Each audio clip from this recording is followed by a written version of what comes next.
une jeune fille qui était triste. Elle s'est rasée la tête, elle était assise toujours, les autres chantent, ainsi de suite. Mais quand tu la vois, même tu as pitié. Ok? Quand tu la vois, tu as compassion. Et j'ai demandé au pasteur, mais cette fille qui est dans le groupe d'intercession qui est là, et qui est dans le service d'autres, excusez-moi, autant pour moi, cette fille qui est dans le service d'autres, qui est-elle? Il va me raconter l'histoire de la fille. Une histoire dégradée. Je vais vous dire quelque chose. Souvent, le sorcier là a une vie, c'est lui-même qui fait que sa vie est comme ça. Hein.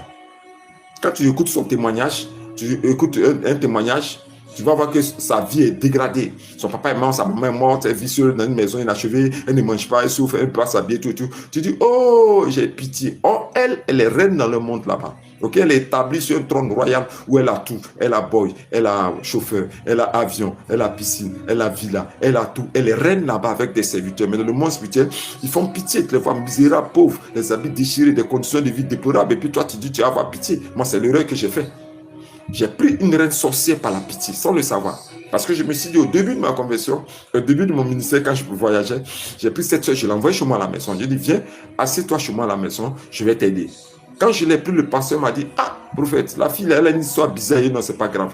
J'ai pris pitié, je n'ai même pas consulté ma femme. Hein. Je l'ai pris, je l'ai envoyée chez moi à la maison. Ok? Le premier jour qu'elle est rentrée chez moi, mes ampoules ont commencé à griller. J'ai changé des ampoules. Quand elle est rentrée chez moi, j'ai changé des ampoules. Ok, premier signe. 2, 3 jours, 4 jours, j'ai une assiette particulière dans laquelle je ne mange, je ne laisse personne manger.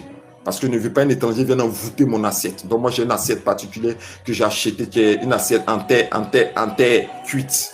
Dans une ville qu'on appelle Toumoudi ici, pour ceux qui sont dans la Côte d'Ivoire. Personne ne mange dans mon assiette. Et si tu le fais, ce n'est pas parce que tu es méchant, c'est parce que tu veux prendre des mesures de sécurité. Fais comme moi. Achète-toi une goutte.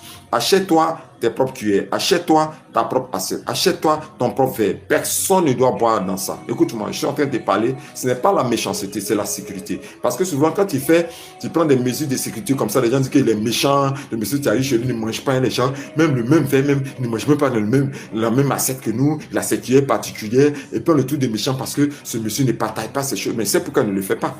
Il a peur d'être envoûté et puis empoisonné. C'est pour ça qu'il le fait. On a des artistes ici, des artistes musiciens. Quand il va, il y a un artiste que j'aime bien. Quand il va, qui va monter sur sa scène, il est très populaire dans le monde entier. Il a toujours une goutte en main, ok? C'est dans cette goutte-là qu'il a son eau. Et il dépose la goutte sur scène, puis commence à faire son spectacle. Il y a des milliers et des milliers et des milliers de personnes qui sont là.